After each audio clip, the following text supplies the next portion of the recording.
Salve, minha rapaziada! Primeiro vídeo desta segunda-feira aqui no canal Brown e Fogo, tá legal? Deixa eu trocar uma ideia com vocês a respeito de Patrick de Paula, algumas atualizações sobre o Botafogo.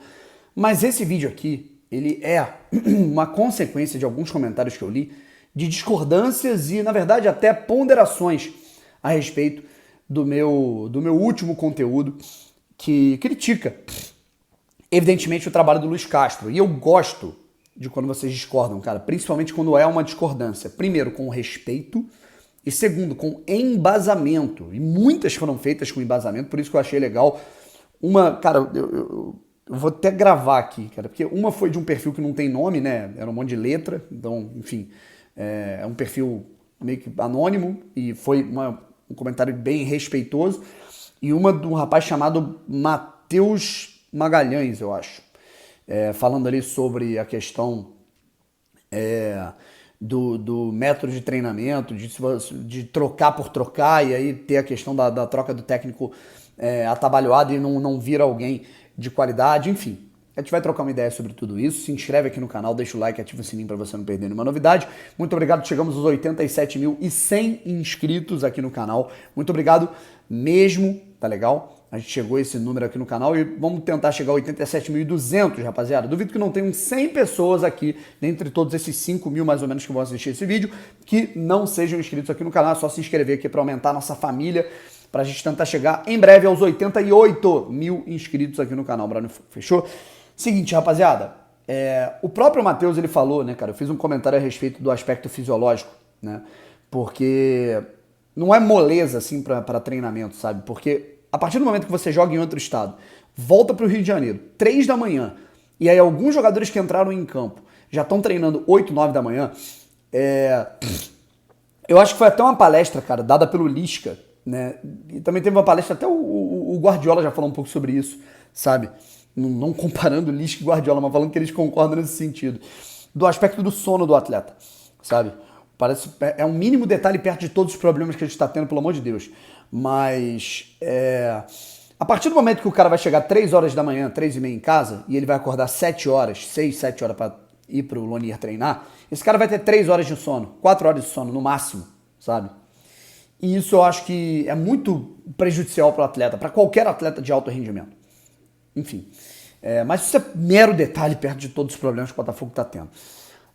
E sobre a troca por trocar, sabe? Aí eu vou para esse caminho. Eu acho que a gente ressaltar os problemas que o Luiz Castro ele está tendo, e na minha opinião são muitos, né? Muitas críticas que eu particularmente faço todos os dias e todas as semanas ao trabalho dele, não podem anular as críticas que têm que ser feitas ao Textor e tudo aquilo que também foi prometido ao Castro, que não está sendo cumprido, sabe? E a gente vai falar daqui a pouco um pouquinho sobre isso. Primeiro, só atualizando sobre a lesão do Patrick de Paula. Eu já tinha feito um vídeo, então naturalmente não deu para fazer outro logo depois. O Botafogo anunciou, né, que o Patrick de Paula realizou no último fim de semana uma cirurgia muito complexa no seu joelho e que o tempo de recuperação dele, para que ele volte a jogar, para que ele volte aos treinos e tudo mais, para que ele retome as suas atividades, é de 1 ano. E o Botafogo cita na publicação. Foi uma cirurgia muito complexa no joelho. Ou seja, o cara teve assim umas 4 ou 5 lesões no joelho. E ele tá fora aí por 12 meses, tá legal? A gente pode ver aí o Patrick de Paula talvez jogando em maio de 2024. Abril de 2024, sabe? Enfim. Não tem muito o que falar, né, cara? Apenas a lamentar. E desejar boa sorte pra ele e cabeça no lugar. Bom, e sobre essa questão, cara, primeiro de tudo, ao Matheus, que eu acabei de citar, e a todos os que discordaram, colocaram alguns pontos, muito obrigado, porque um canal ele não pode ser feito só de concordância. A gente tem que ter discordância, tem que ter diálogo.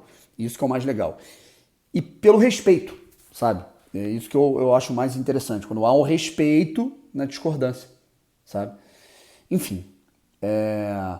E aí, cara, a única coisa que me incomoda e que me magoa de verdade, tá? E é justamente por comentários como esse que eu não tenho feito mais tantas lives, é justamente por comentários como esse que eu até, às vezes, penso em até parar aqui coisa que não vai acontecer porque eu sou maluco, eu não consigo parar com isso aqui, tá? Mas um tal de Germano, né? Ele comentou no último vídeo, dando a entender, pra você ver como é que é a situação, né? No mesmo vídeo, teve um comentário dizendo que eu estava passando pano pro Castro e que eu estava pegando leve nas críticas, porque eu não queria desagradá-lo. No comentário de baixo é esse Germano dizendo que eu sou covarde por criticar o Luiz Castro e que eu tenho algum interesse por trás na demissão do Luiz Castro, certo? Como se eu estivesse querendo ganhar dinheiro, como se eu fosse, sei lá, como se eu estivesse querendo ganhar alguma coisa com isso. Ou seja, no mesmo vídeo eu sou passador de pano pro Castro e eu tô querendo ganhar dinheiro com algum interesse por trás da demissão do Castro. E aí, obviamente, eu fui questionar esse rapaz por que ele estava me acusando disso, se ele não conseguia respeitar uma opinião diferente da dele. Ele gosta do Castro, ele gosta do trabalho, ele confia no trabalho e tudo bem, eu não vou ficar irritado com isso. A opinião de vocês, cara, assim, tudo certo. As discordâncias servem pra isso, sabe? Só que agora, ele me chamar de covarde porque eu critiquei o Castro e uma pessoa querer dizer que eu quero ganhar alguma coisa com isso, aí pra mim o covarde é ele, sabe? E obviamente que depois de eu perguntar e questionar onde ele estava querendo chegar, ele não teve coragem de falar, de me acusar de maneira concreta, só em meias palavras, certo? Assim, é uma acusação tão estúpida que pra você ver até onde vai o ser humano quando ele não consegue respeitar a opinião de outra pessoa. Ele tem que inventar uma teoria mirabolante de que eu quero ganhar dinheiro ou de que eu quero ter um interesse por trás disso na demissão de uma pessoa. O que é? Eu sou empresário de um treinador que eu quero colocar no Botafogo? Sabe? Desculpa, gente, assim, até sendo muito sincero, assim, a menor arrogância do mundo, de verdade, sabe? O canal Brown e Fogo não é a minha fonte de renda, sabe? Não é. Né? A minha fonte de renda são os meus trabalhos, os meus comentários, né? Eu tenho um canal com 3 milhões de seguidores, né? A minha fonte de renda, ela tá ali, sabe? Eu tenho negócios também, enfim. Esse canal aqui, cara, eu faço porque eu tenho prazer em cobrir o Botafogo. E eu acho que eu comecei aqui, então não faz sentido eu parar. Sabe? O início da minha trajetória autônoma cobrindo futebol foi com esse canal aqui. Então não faz sentido eu parar, sabe? Embora comentários como esse, que me magoam, fazem com que eu tenha um pouco dessa vontade, sabe? Enfim. Germano, aprenda a respeitar a opinião dos outros, cara, sabe? E eu dou esse recado para que esse recado chegue em outras pessoas. Você gosta do trabalho do Castro, você confia no trabalho do Castro e tudo bem, é direito seu, sem problema nenhum. Eu não gosto do trabalho do Castro e eu gostaria que ele saísse. E não necessariamente você é uma pessoa ruim por pensar de uma maneira ou eu sou uma pessoa ruim por pensar em outra. Beleza, Germano? Um abraço pra você. Enfim, que você amadureça, tá? Mas vamos lá. O que eu concordo, tá? Quais são os pontos que eu concordo com a galera que ainda defende o trabalho do Luiz Castro, tá? Embora eu não defenda, tá? Eu acho que uma coisa não tem nada a ver com a outra. O Textor de fato prometeu reforços. Não cumpriu.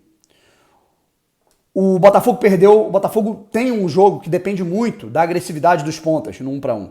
O Botafogo perdeu o ponta do lado esquerdo, o Jefinho não teve reposição. O Botafogo perdeu o ponta do lado direito, o Júnior Santos, né, que embora a galera não gostasse, é um ponta, né, o Piazon não é ponta, joga por lá, não teve reposição à altura, certo?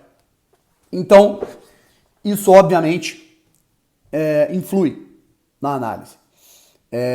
O Botafogo não fez pré-temporada, o Botafogo encurtou a sua pré-temporada por um erro do Textor, sabe? E aí que eu quero chegar. Eu continuo achando, independente da ausência dos reforços, dos jogadores que o Botafogo perdeu, não acho que isso é desculpa para o Botafogo ter, assim, a exibição pífia que teve contra a Portuguesa 2 vezes, contra o Bangu, contra o Nova Iguaçu, contra o Sergipe, contra o Flamengo com metade dos jogadores sub-20. Não é justificativa. Tá? Por isso que eu acho que o trabalho do Castro em termos ofensivos é muito pobre para um treinador que ganha 1,5 milhão por mês, para uma comissão técnica que ganha 1,5 milhão por mês. Porém, essas críticas que nós atribuímos ao Castro não podem anular ou diminuir as críticas que a gente tem que fazer ao Textor. As críticas ao Castro não podem servir de escudo para que o Textor seja menos criticado, porque o Textor errou. A partir do momento que ele peita a Ferge, peita entidades, peita federações, adia férias, adia a pré-temporada para fazer um amistoso contra o Crystal Palace e aí depois volta atrás, ele influenciou negativamente em todo um processo de planejamento de pré-temporada, sabe? Ele errou nesse sentido. A partir do momento em que ele centraliza todo o poder qualquer fio de cabelo que mude no Botafogo, alguém tem que ligar para ele. E quando ele centraliza o poder estando na Bélgica, nos Estados Unidos, na França, na Inglaterra, e veio para cá, pro Brasil, uma vez, e quando ele não está aqui, o responsável pelo clube é o Tairo, que, com todo respeito, não é um cara para tocar um clube de futebol, é um cara que nunca tinha trabalhado em clube de futebol na vida, certo? Alguma coisa está errada, algum caminho vai ser mal desenhado. A gente critica aqui o Castro, mas a partir do momento que ele é o único que coloca a cara a tapa, porque o clube, a chave do clube é dele, isso demonstra uma hierarquia toda desordenada no Botafogo.